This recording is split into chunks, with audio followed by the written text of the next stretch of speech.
All right, welcome to the pod.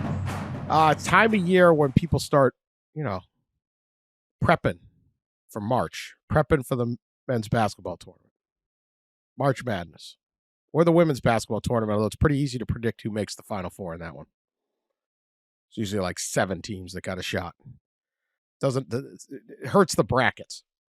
But men's basketball this year could be the craziest we've seen, and we had San Diego State and Florida Atlantic make it last year. So it's total chaos. And that is what we tend to like about March Madness.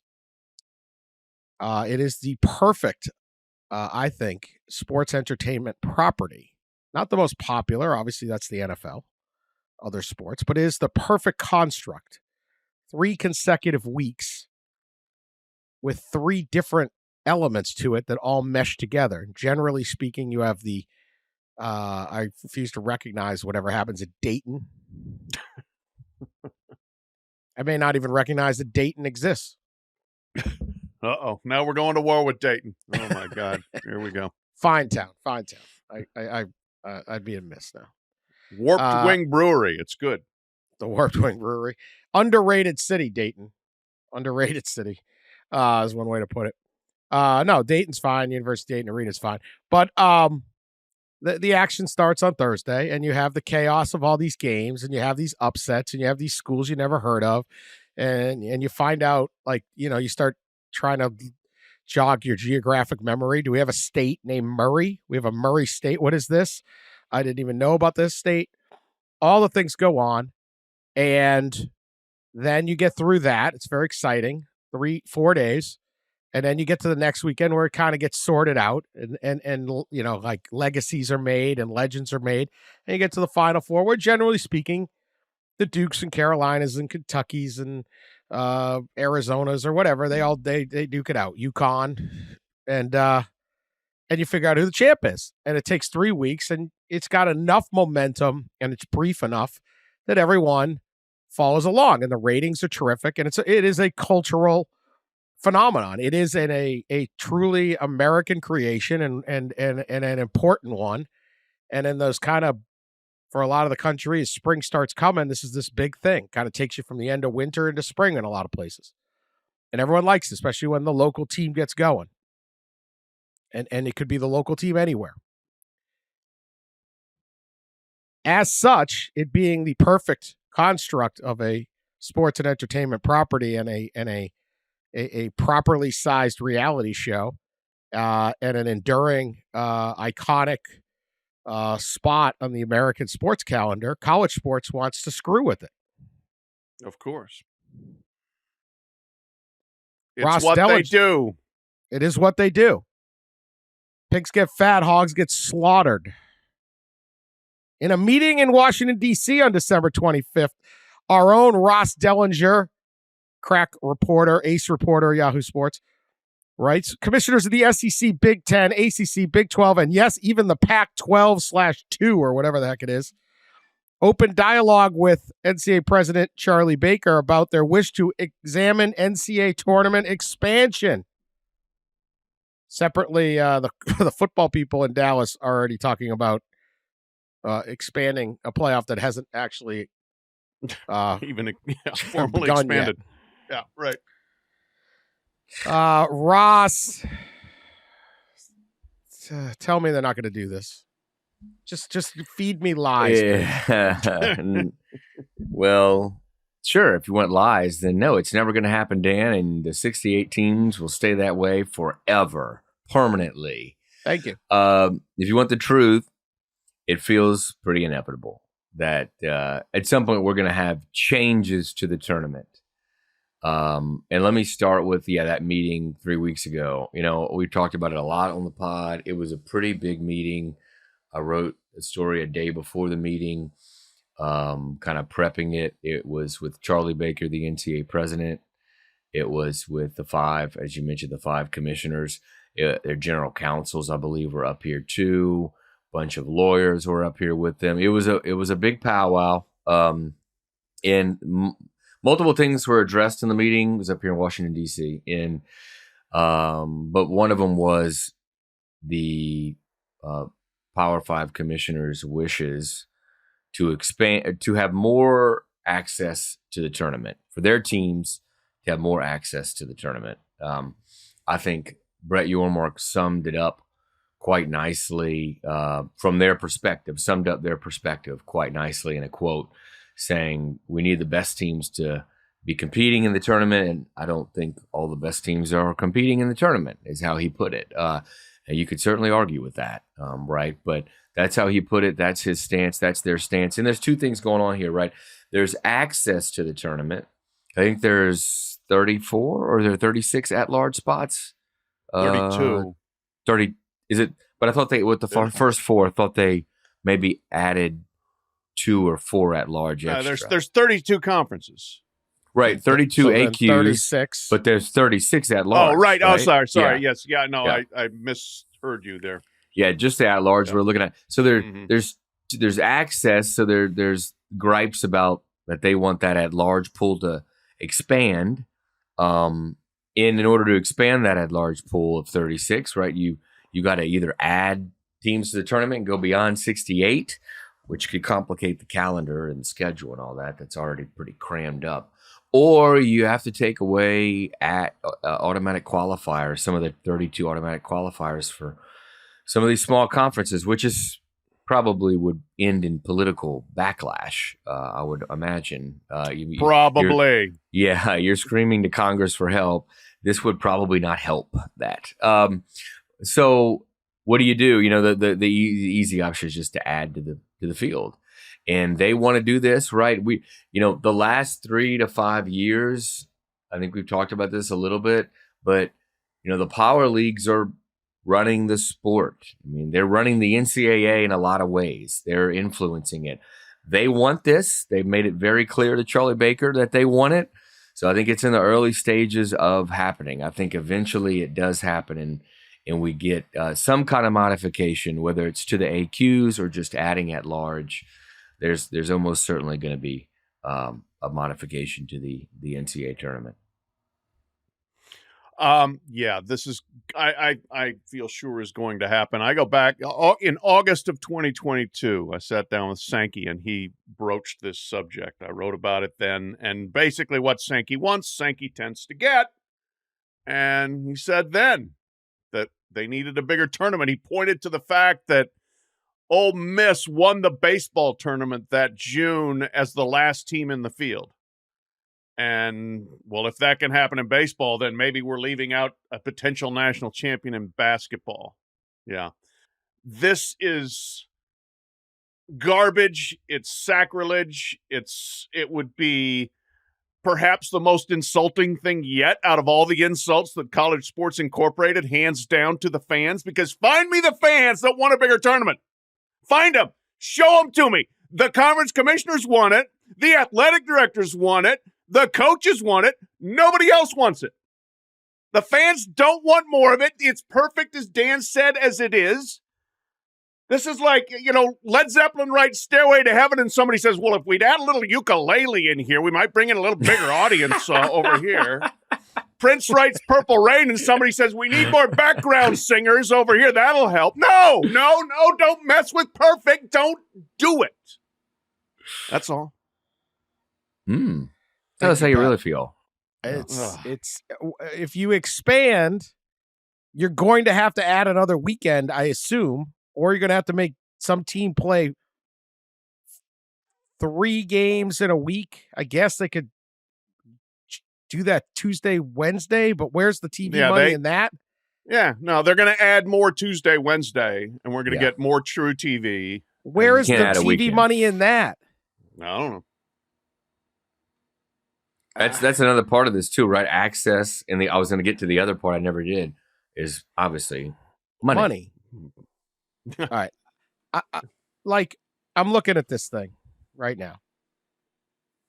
The next 4 out, the 4 after that, I'm looking at Lenardi's next 4 out. And you guys know I can't stand that. Like, we start the season and I just start with the next 4 out. I mean, I thought these people cared about the sanctity of the regular season. Villanova, Providence, and St. John's are on the next 4 out. Mm-hmm. Yeah. Villanova Providence this year has 6 lost and to 7 in Penn, league. Drexel, and Villanova's St. Joe's. 13 and 11. Yeah. St. John's is 14 and 11 and 6 and 8. The Big East is awesome, but like, come on. Even Rick Pitino's not gonna be like, yeah, we do. This is unbelievable. I mean, you're going to expand it, and you're going to test the patience of the American public. Mm-hmm. Now, I understand gambling, but I guess you can expand a little and add another. I mean, what are we trying to do? Add 8 more teams? You could add 4, 8, or maybe 12, basically. You could have 4 first fours. Every region could have a first four, so to speak. You know, you'd have 4 sites where they play Tuesday, Wednesday, and you feed 4 more teams in from there. You know, that, or you could do 1 more site. And you're hoping people will skip work. Like, the beauty is you skip, like, that's 4 straight days of that. Yeah. They cannot add a weekend.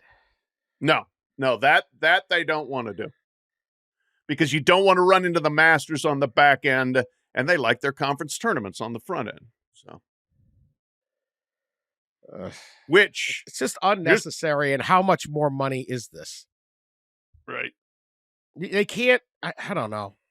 They could try to take the auto bids away, but that's going to be, like you said, politically difficult. Yeah. And let's face it, for the optics, the 2 of the worst leagues are generally historical black college leagues. Uh-huh.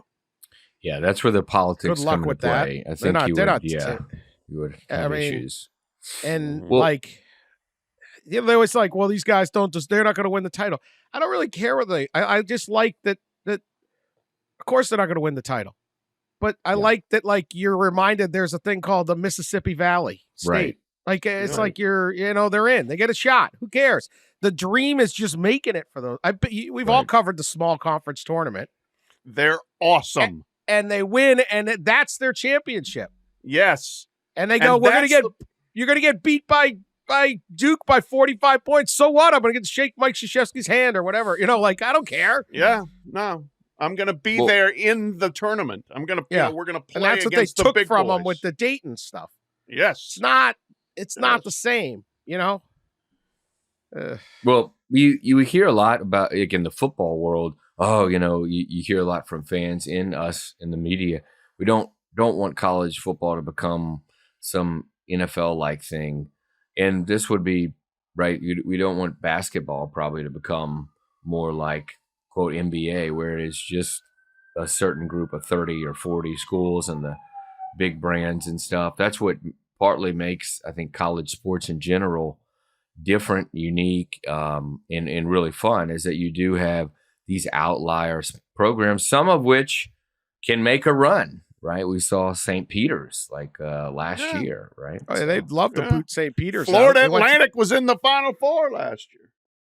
St. Peter's was, like, my wife watched the NCAA that year because of St. Peter's. Mm-hmm. Yeah.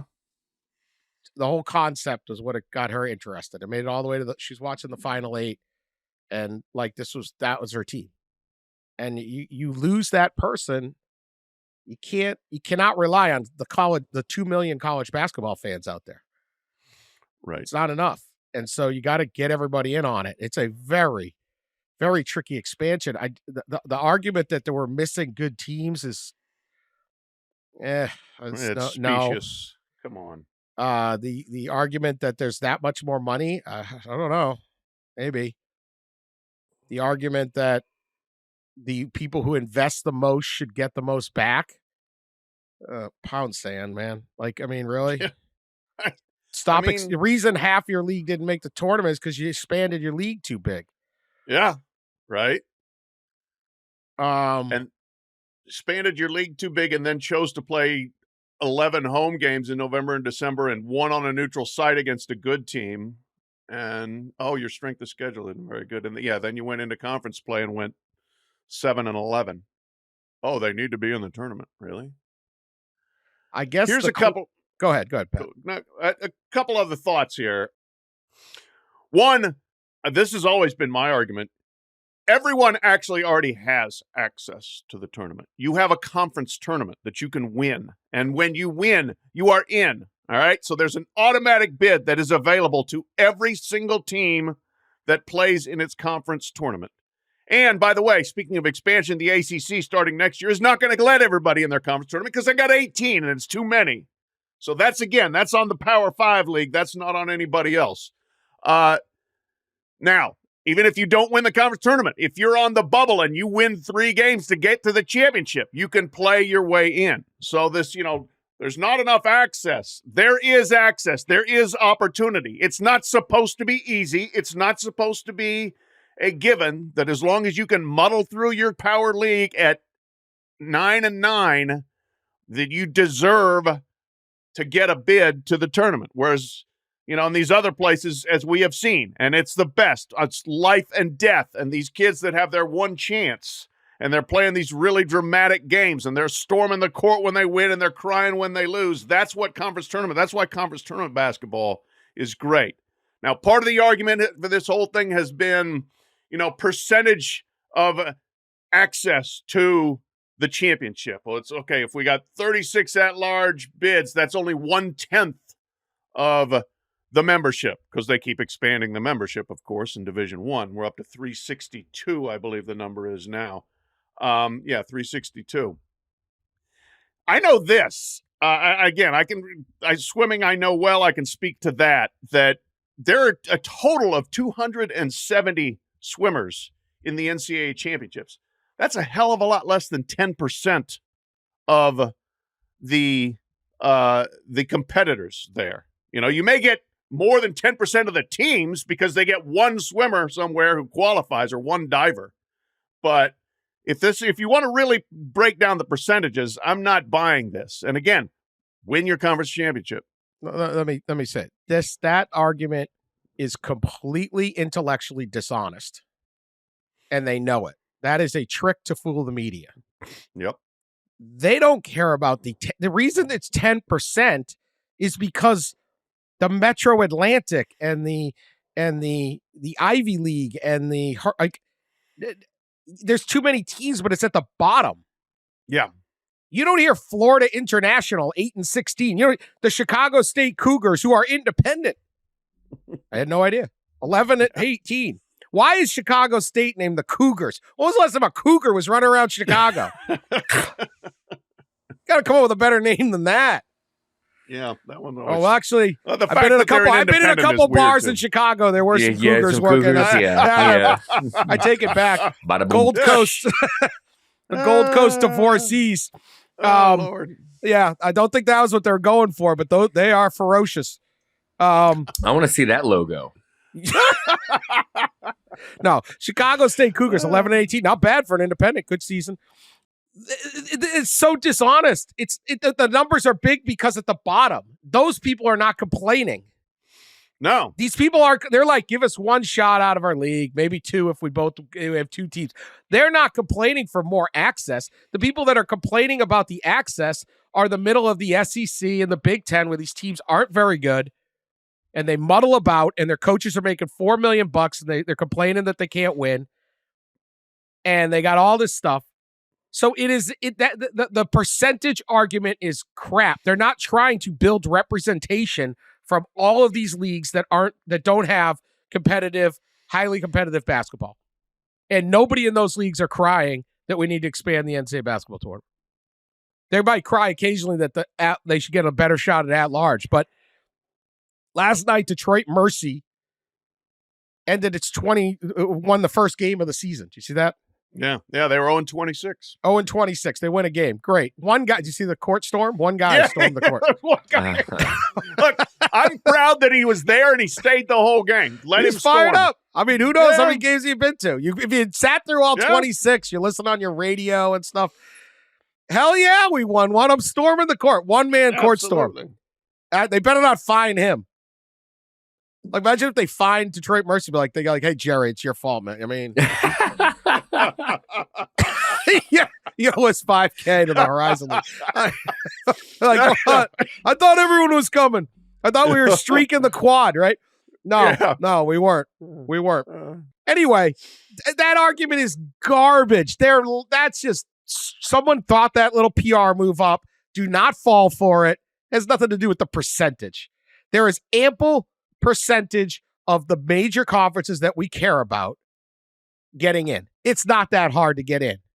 And there's very little evidence that a team that just sat there and went, 6-10 in their league is going to make a run to the NCAA championship.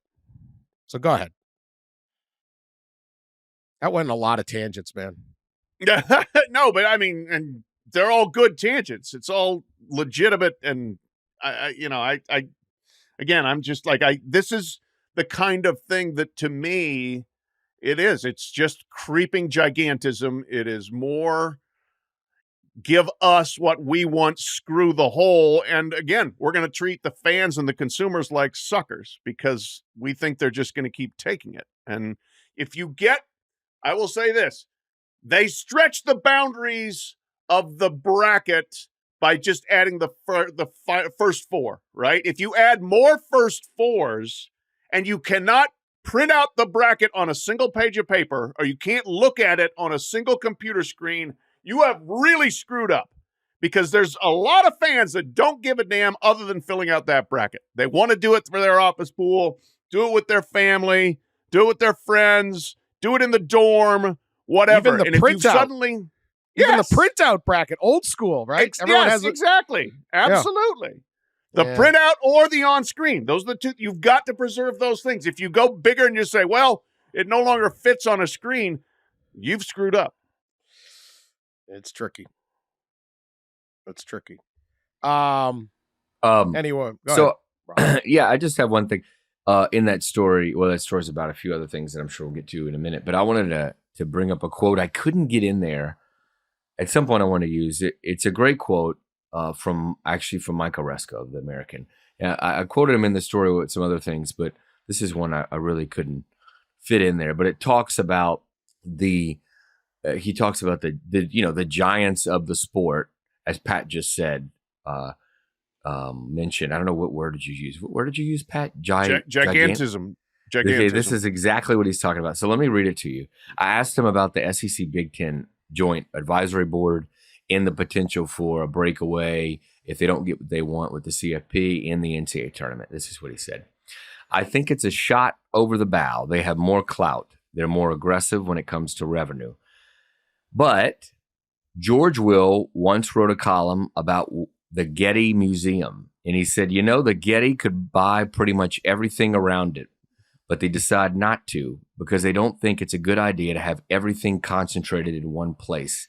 They make a conscious decision not to do that.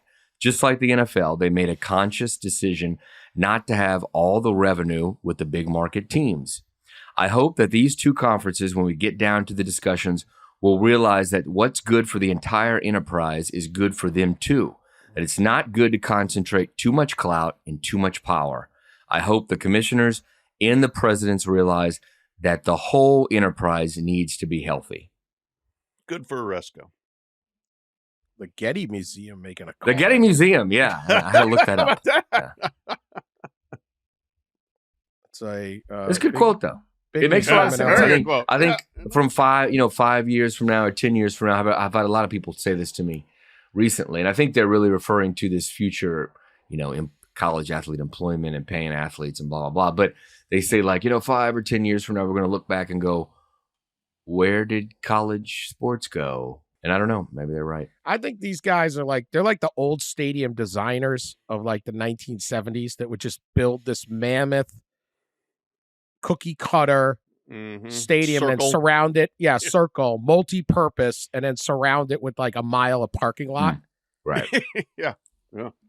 So they controlled everything and they're look. Right. And then eventually you figured out, you were saying, hey, tuck it in this name. Yeah, you might not own all the concession because there's a independent bar owner over here or this or that, or someone's going to be able to put some housing near you, or you don't own that parking garage, but it becomes a better product. I feel like these guys are dragging us back. We're just going to, here you go, park your car, walk in.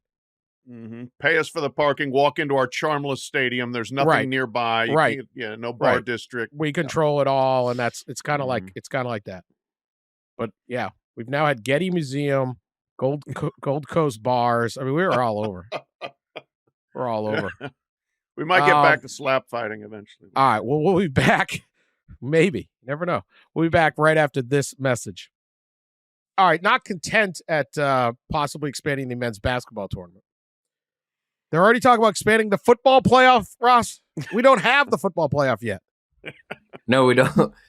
We haven't We don't played even have a one TV deal game for it. of the We played one expanded game. playoff. Yeah, we haven't played a single game. So, yeah, that was, there were three parts of that story I wrote earlier this week of the NCAA tournament expansion and the CFP part, and then the future of NCAA governance and athlete compensation stuff. In the CFP, that situation, we talked about quite a bit. I think the latest on that situation is, and I'll equate it to the NCAA tournament situation too. So in the NCAA tournament, you got the 5 Power 5 commissioners, let's say 4 now, and they are lobbying the NCAA to expand the NCAA tournament. That's what they want. The CFP part of this, you've got the 2 Power 2, the Big Ten and SEC, lobbying the other conferences, the other FBS conferences, to potentially expand the CFP, but definitely change the revenue distribution model so they can have more money. So you got these 2 things going on, and you've got fights between, there's a little different dynamics, but in general, it's the same. Access in money, right? Everybody wants more access and more money. So right now we're in the middle, and I think they meet again on Tuesday in Dallas, the CFP commissioners. I don't necessarily expect news out of that meeting, but they will meet to further discuss a future revenue distribution format. And at some point, maybe the actual format comes up. It hasn't really come up seriously in meetings yet, but there's a sense that built into whatever new contract they sign will not only be a new revenue distribution model, but will be a potential change to a format, allowing them to change the format from 12 to 14 or 16 or something like that down the line, or eliminate AQs in general. These are very similar conversations. It's very similar issues, just different people, a different group or smaller group wanting something. And so in addition to all this CFP mess, right, is what we had earlier this week, and that's Washington State President Kirk Schulz, who's on the CFP Board of Managers, coming out finally and speaking and talking about format. The CFP trying to move from a 6+6 format to a 5+7. We talked about it on the show quite a bit. It's been multiple times it was supposed to have been adopted and done. The latest time last month, Kirk Schulz, because it needs to be unanimous, Kirk Schulz delayed the vote. He's going to pitch a proposal next week to presidents before they vote on the move. He's going to pitch a proposal for the Pac-12 to remain a Power 5 conference with Power 5 revenue from the CFP in voting rights. That's what he wants. He's kind of got the leverage right now to do it because they need his vote to change this format. If they don't change the format, we're in a 6+6 the next 2 years, which means the second best group of 5 champion gets into the field, potentially over like a whatever. This year would have been like a 10-2 Ole Miss would have been left out for SMU or Liberty or something like that. So that's kind of where we stand on the CFP situation. But I'm fascinated because these 2 situations, the NCAA tournament future, CFP future, are exactly alike. Like we're talking about access and money for the most powerful conferences in these 2 events, and that's what's happening right now. They talk about the Wild Wild West. This is Kirk Schulz playing Jesse James on the train robbery, right? Yeah. He's standing in front of the tanks in Tiananmen Square. I'm going with that one. No, I just want his money. Power. That guy had Fight the courage. power. He had courage. He was fighting for an ideal. Schulz just wants money.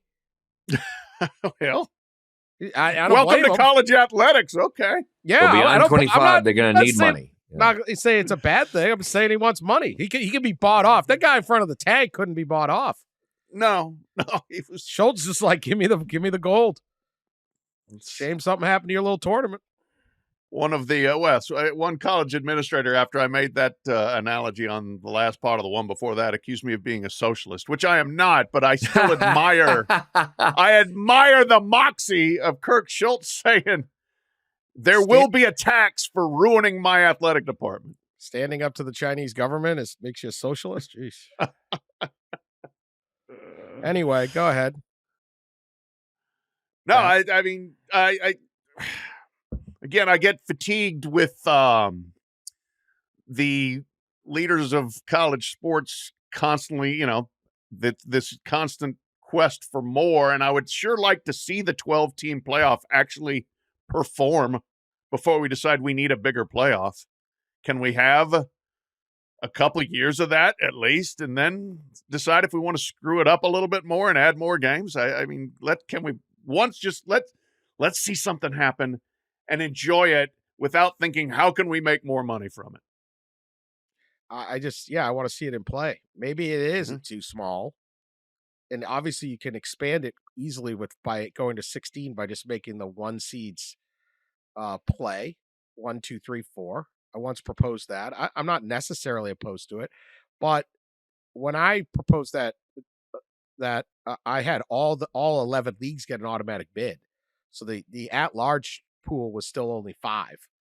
So it's pretty similar to what we have at the 12. What they basically said by going to 12 was we don't need to give all of the group, and I would agree with that. Also, the middle level leagues got like the WAC, Mountain West, Conference USA. Those leagues were good back then, but now your TCUs, your SMUs, your UCFs, your Cincinnati's, they're all in major conferences now. So I think 12 is the right number. I don't think we don't need more games. I just want to see. Let's see. Because we may sit there and say, yeah, you're right, we need to go bigger. Or you might sit there and go, yeah, 12's enough, and might even be too many. I don't know. But the idea that they're not even, I mean, these are the people that have clung to the sanctity of the bowl game. The bowl trip. We need to make sure the bowl trip, we got to help our guys in the bowl industry for decades. And now all of a sudden they're like, yeah, we can't even wait to see what happens here. Yeah, that's starting to whine. That's starting to definitely whine. But when you talk to administrators, even coaches now, and certain commissioners, the certainly the mid-tier to lower tier bowls, it feels, it's getting more feeling that they're just kind of brushing them aside. And I haven't run some of the comments yet, but Kirk Schultz talked about that and how concerned he would be if the playoff goes beyond 12, how concerned he would be for the bowl system. And rightfully so. That there are already going to be issues with 12 with the bowl system. I think you will have teams that, we've seen it already the last few years, but we've certainly seen a lot of players bail, but you might have just full teams bail, right, on playing in a bowl game if they don't make the playoff. And I think that's a very real concern from people when it comes to going beyond 12. I should say, again, the expanding the format of 12, expanding the teams in the playoff, that has not been seriously discussed from what I understand in the room, but in private conversations, and I think the Big Ten Commissioner, Tony Petitti's maybe more supportive of that than anybody. He has held conversations with at least expanding the field, or at the very least changing the AQ situation as well. Well, of course, they like the idea of changing the AQ situation. And I think there's some people that will definitely push for no AQs. Yes, and we just the SEC pushed for that a couple years ago. Yeah, when right. They were. We just select the 12 best teams, and by God, then strength of schedule is going to matter, or at least the commissioners will want it to matter. The commissioners of 2 conferences will want it to matter, probably 4, at least 3. Because theoretically, I would think the Big 12 will have good strength of schedule as well. Not as good as the Big 10 or the SEC, but still, I think that there was going to be a lot more talk about strength of schedule in this new format and whatever comes after the new format, I would imagine. Well, they need money, and one reason is because the Power 5 spent $2.3 million last year lobbying Congress. $2.39 million according to Sportico. ACC, the hurt $1 million. Poor ACC, $1 million spent the most of any league lobbying Congress. Spent $2.4 million, and all we got were 5 useless congressional hearings. No wonder all these politics. Oh, we're working on it. Drafting a bill night and day here. Meeting with let's Cory have another Booker. hearing. Let's have another hearing. They have private, closed door meeting between the bipartisan. They just go in there and laugh at the money. Like, you can believe these suckers gave us $100,000? Can't figure it out. Congress, I mean, they see a sucker walking. Why do you got to pay $2.4 million for these people to look at this? Government should just do it. It's a sad part, but anyway, guess we don't need that money. They give spending is up. ACC's way up. Everybody's up.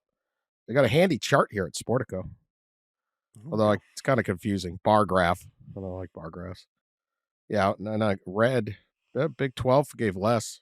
Big 12's like, screw it. All right. Anyway, that's where we are in our expansion plans. I want to get to this because we have a opening. Georgia State opened. But we'll discuss Georgia State in a moment. Shawn Elliot has left to be from the head coach to be the assistant coach at South Carolina, run game coordinator and tight end coach. He left after 7 years, maybe 8 at Georgia State as its head coach. He left 2 days into spring practice. Guardrails. Yeah. The coach left. Bro, where you at? Said practice this morning. Yeah. He's gone. Entered the Could you imagine transfer that portal. team meeting?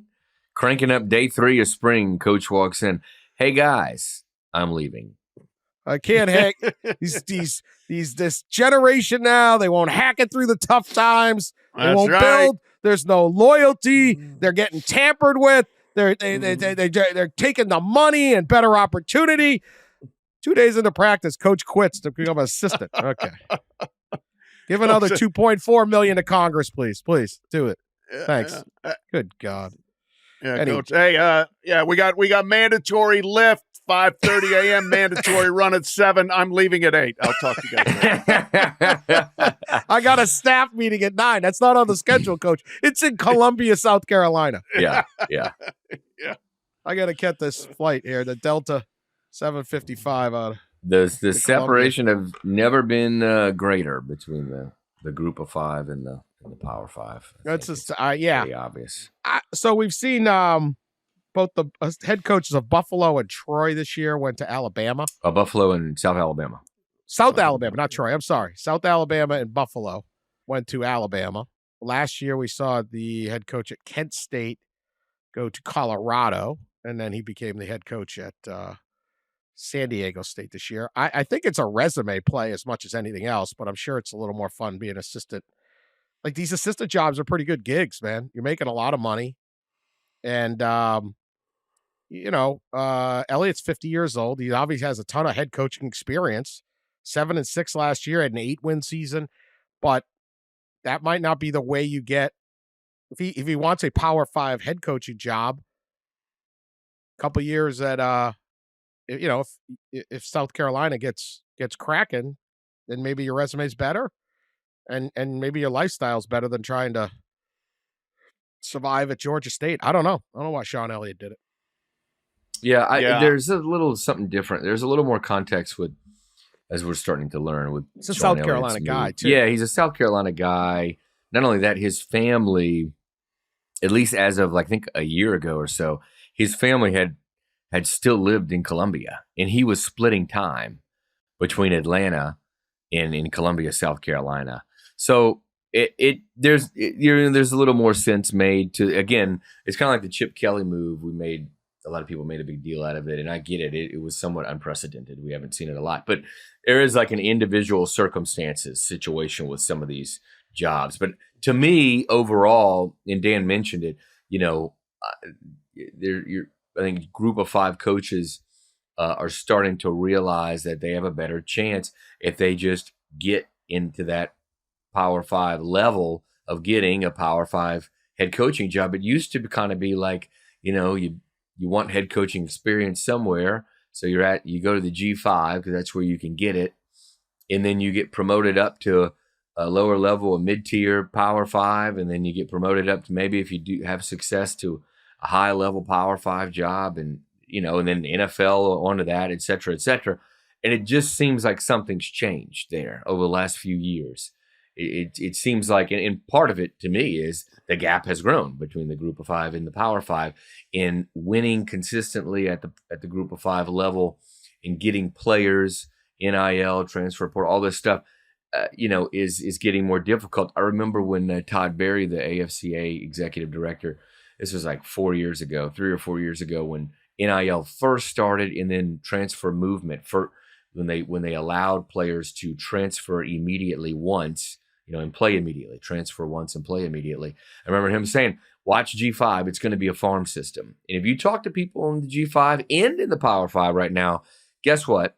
G5 is a farm system in a lot of ways. It's been a farm system for the Power 5. They don't have the NIL resources, and when Power 5 comes calling, a lot of times they do take their best players. And I'm sure that's frustrating for a lot of group of five coaches. I'm sure that is frustrating, and it makes it harder to win, thus makes it harder to maybe move up. And I think a lot of them are starting to realize, hey, I got a better chance if I just be on staff at the Power 5 level.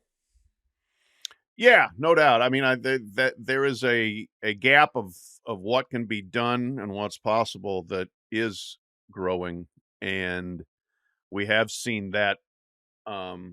Just the resource difference. What a guy you can get paid as much or more to be a coordinator at a lot of P5 jobs as you can make as the head coach at a G5 with fewer headaches. And if you just want to coach ball, which I talked to somebody who knows Chip Kelly the other day, and he said that Chip feels like he has not coached enough ball.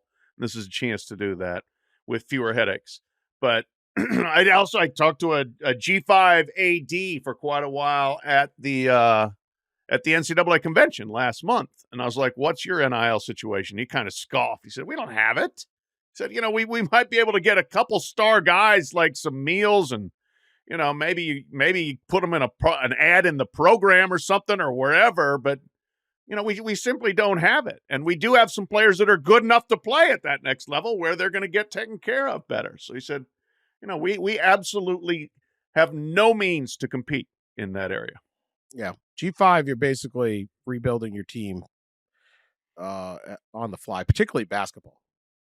Yeah. But the beauty of that is you could see a 1-win team get 20 wins in 1 year. You see these amazing turnarounds, but then you're going to get plucked apart. So it is a tougher job. Well, and the G5 group has been pretty significantly weakened over the years because of realignment. The best teams, the highest revenue producing teams, the teams in the G5 that would have NIL and resources, the Houstons, the UCFs, they're gone now. And so not only that, the replacements for those teams are coming from FCS, right? So the group of five is weakened, and it is why two things. It's why commissioners definitely want this 5-7 format, and not 6-6, because again, second best G5 team would be in a playoff. So number one, and number two, they're putting a moratorium, right? The commissioners on two things. I don't want to call it a moratorium. One is a moratorium, one is not. There's a moratorium now on teams that move from G5 to P5 in getting Power 5 CFP money distribution. That's stopping. It's stopping with SMU. They're not even getting a full share. So they're trying to stop that. The other thing they're trying to stop is, you guys remember, I think we talked about it on the pod last year. It cost $5 million to go from FCS to FBS. The entry fee to FBS went from $5,000 to $5 million. So they're trying to stop that as well. They're trying to stop this movement. They're scared of more UMass Minutemen, and I don't blame them. It's a fearsome, it's a threat to the balance of power out there. Tarleton State's coming for you, man. Tarleton State. No. All right.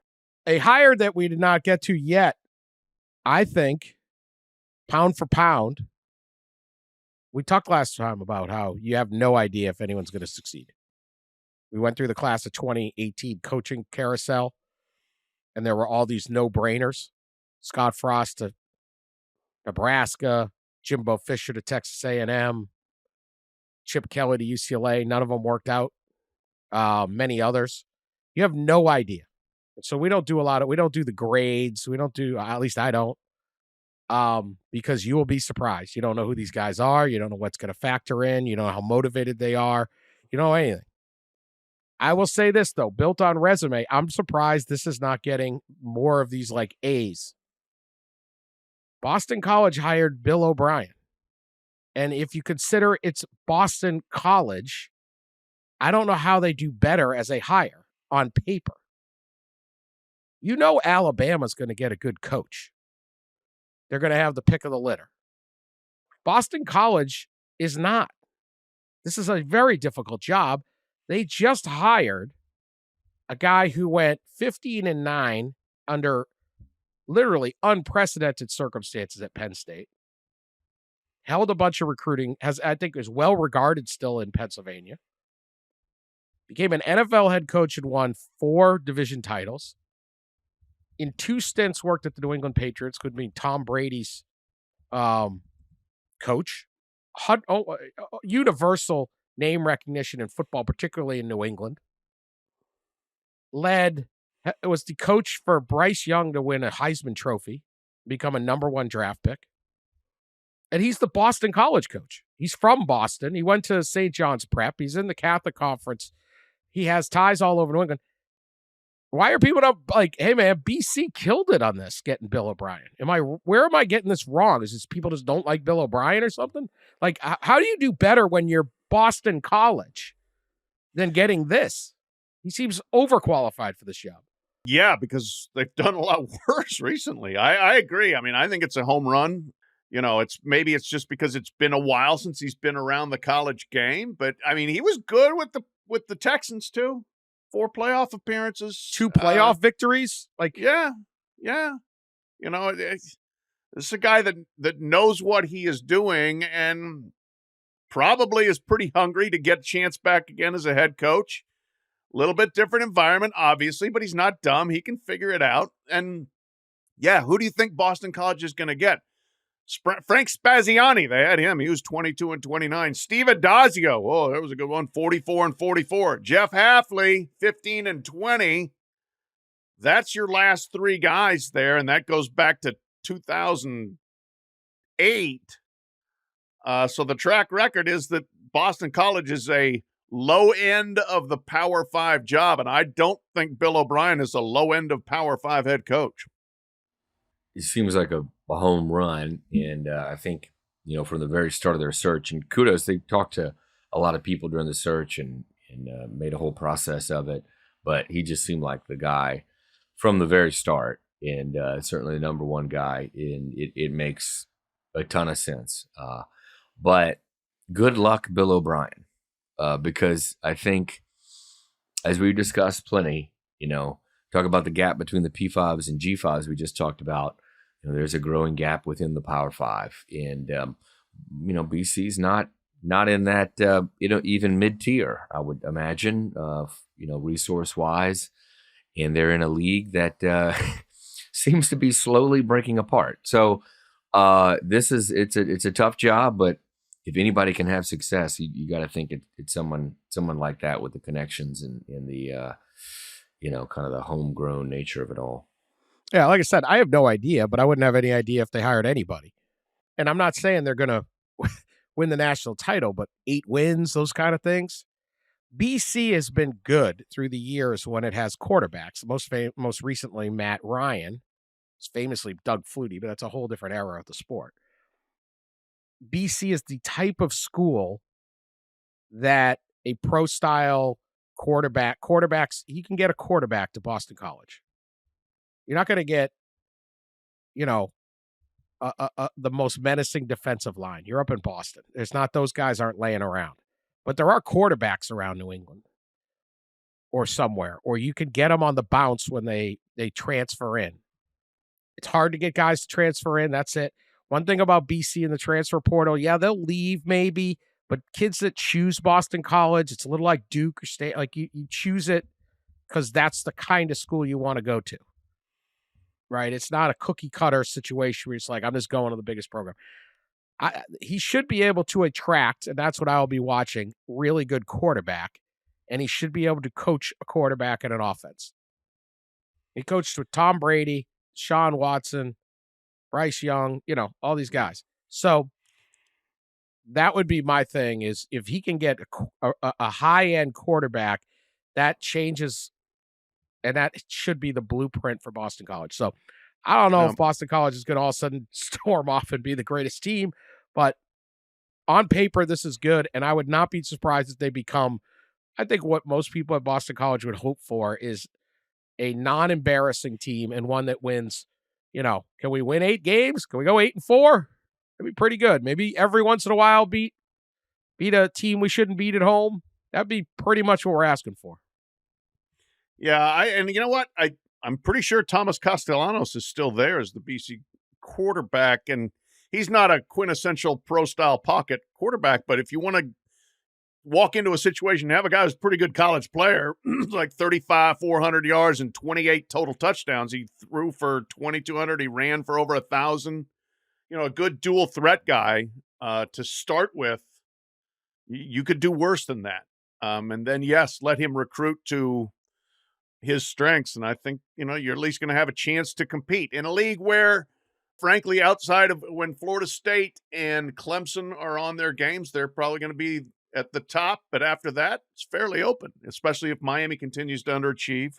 Virginia Tech stays dormant. I mean, Louisville has risen up, but I don't think anybody looks at Louisville and says you're going to win 10 every year there. So it's a fluid league with a good coach. You might have a chance to at least have some good years. All right, People's Court, airline edition. Uh-oh. Maybe I'm still scarred from trying to get through McCarran International, or what are they, Harry Reid now they're calling it. What happened to McCarran? Did he get knocked off? McCarran's out. I don't know. In Vegas, people get knocked off. Yeah. Yeah, it happens. I don't know what happened there. Credit for the honesty with this woman. She's a author from Vancouver named Joanna Chiu, I believe. Chiu. Sorry if I'm mispronouncing your name. I mispronounce a lot of names. She detailed on Twitter here, on social media, quote, just got kicked off a WestJet flight from Mexico because I had an upset stomach and was going to the washroom too much before takeoff. The plane hadn't even left, and she was continually going to the bathroom. No promise of a hotel or rebook flight. I had meds and was on the mend. Some customer service. If you're sick before a flight, she gives a little advice, hold it in. Easier said than done. Yeah, right. There's some things that hold it in. Okay. Hold it in. She then complained that she left her money with some travel companions as she was getting thrown off the flight. 2 questions. At what point are you alarmed at the number of times someone has gone to the washroom when the flight hasn't taken off? What is that over-under number?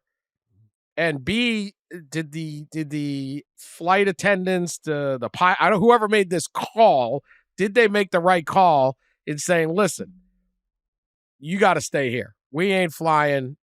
I don't know where Mexico to where. I do not know. You're going to have to sort this thing out on your own. And then when whatever's going on has gone on, you can get back on this flight. Pat Forde, what is the system here? Okay, so over-under on acceptable pre-flight bathroom runs is 1.5, and I could almost go half there because you know what? I think you take care of your business. Yeah, well, you take care of your business before you get on the plane. Okay? Remember, let's preface this. I tend to be a hanging judge with flights, right? Yeah, I don't want animals on there, and I don't want people pooping in the aisle, which I think this woman would be a clear threat for that. Yeah. And the pilots and the flight attendants, they've all read the stories about the people pooping in the aisle. They don't want that on their watch.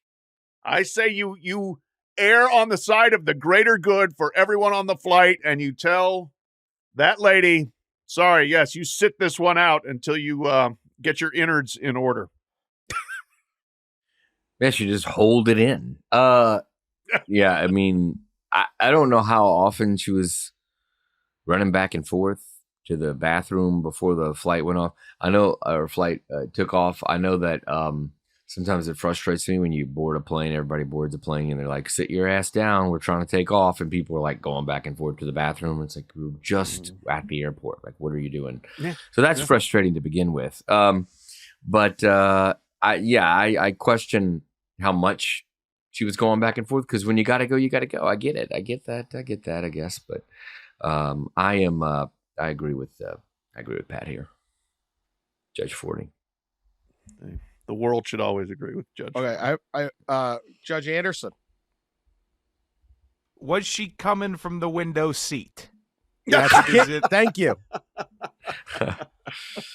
The real question. If she was in the aisle, that's maybe we could figure something out. If it's window seat, you got to get off the plane. Yeah, we can't do the rigmarole the entire flight. I feel terrible for you, but you might have to get off. Fair point. Fair point. I mean, agree. That's why I don't like Justice Forde's half. Okay, if you're the inside, okay, you fly in LA to New York and you're the inside guy. I want last of the last. Go, relieve yourself, then sit in that seat and don't be tapping me when I'm sleeping. And don't walk in with like a 25-ounce Starbucks and go, I can't sleep and I gotta. No kidding. Plan ahead, people. We have tightened up. I have additional information that will. I have additional information that will absolutely. They made the right call. Okay. By February 11th. First off, I believe this was a Mexico to Vancouver flight. So as an American, I want that NAFTA deal going right over. I don't need an emergency landing because something happened. Hi, everyone. I'm home safe and sound.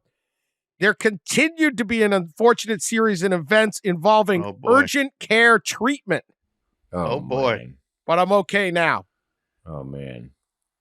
Really was my fault not realizing I had to be extra careful this year. Is this is a year of a dragon? She brought up the Chinese New Year. Yeah, the Chinese zodiac year. The dragon. And touching that. The dragon got her, huh?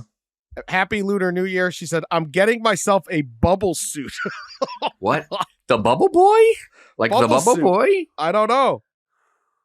She said, in the future, check whether your destination is known for stomach bugs. So what? She should apologize for WestJet.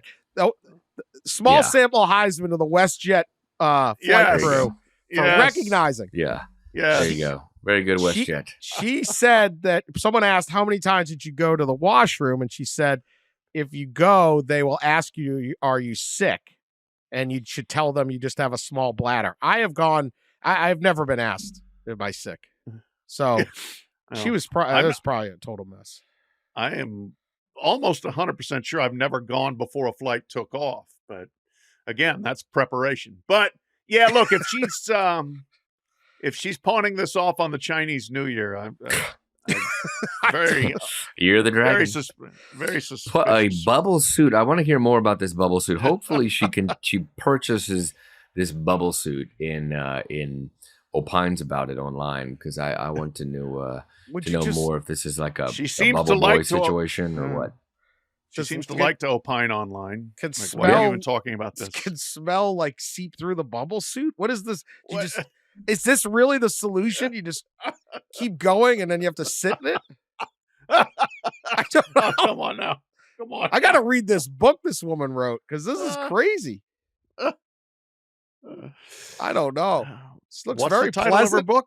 Do we know? I don't know. I just deleted her thing. Sorry. Yeah.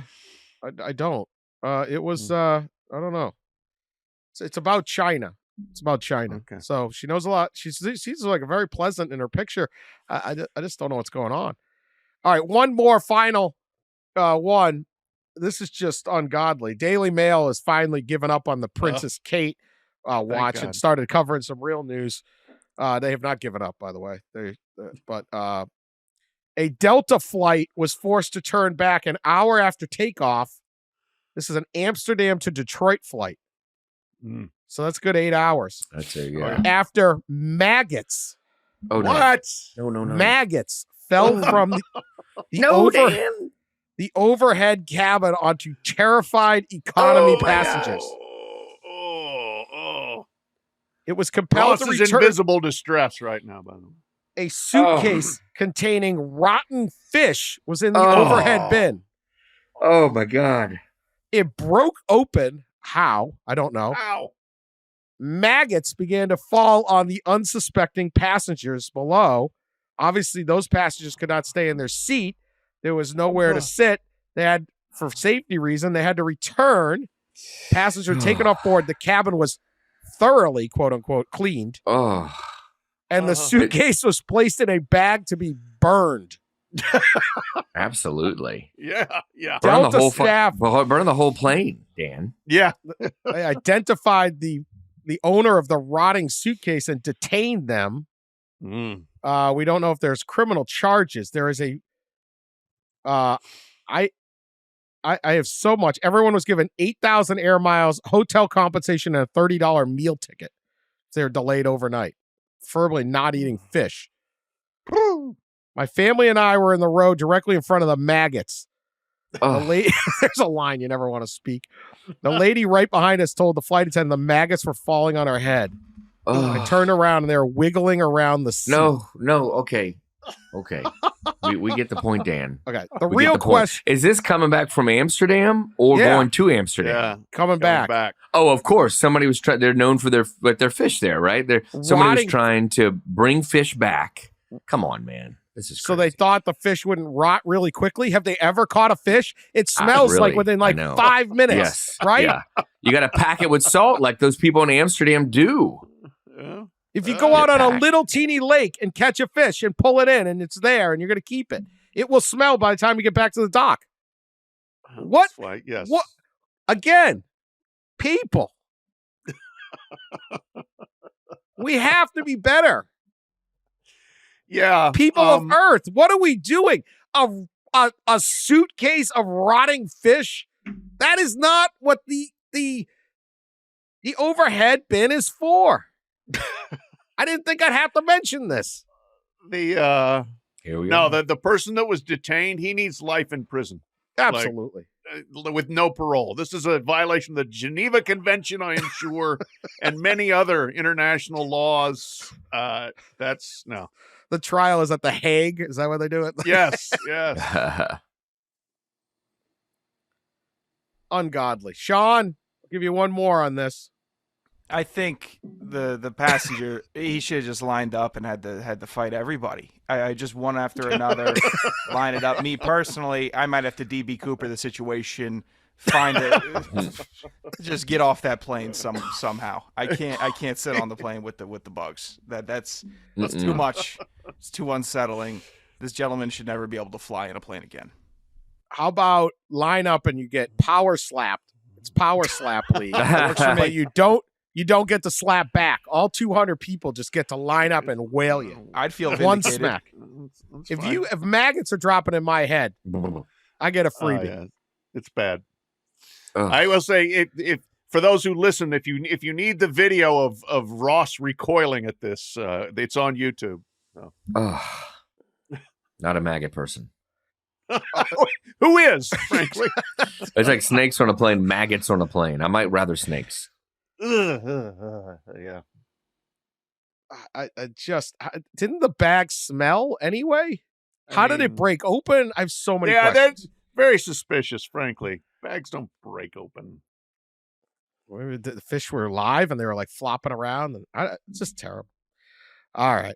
Well, all right. That's our show. We want to, unfortunately, with heavy heart, say this is I think it's the last show. If not, it's close to it, of the where we have producer Shawn Anderson, who we love.